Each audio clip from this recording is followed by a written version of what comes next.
Программа поддержки местных инициатив – это реальный шанс добиться улучшения в развитии родного города. Но чтобы ППМИ сработал, необходимо не только соблюсти протокол необходимой формальности, но и придумать проект, на который будет распространяться действие программы.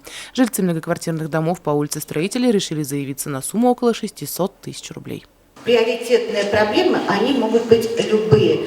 Поэтому сейчас у кого есть какое желание, что сделать в 2020 году? Пожалуйста, предлагайте. У нас столовая очень холодная, хотелось бы, чтобы там нам поменяли окна и плюс сделали там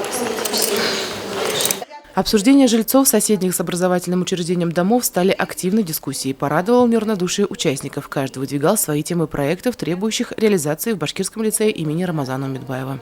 Поступили предложения: ремонт спортзала, замена деревянных конструкций оконных на пластиковые, ремонт фасадной части, построение уличной спортивной площадки, замена пола в кабинете 9 Б404, ремонт столовой, ремонт ограждения школы, асфальтирование парковочного места, создание сенсорной комнаты, приобретение оборудования для робототехники. По итогам голосования по каждому из пунктов счетной комиссии был подведен итог. Большинство, это 62 голоса, отдали предпочтение частичной замене деревянных оконных блоков на пластиковые.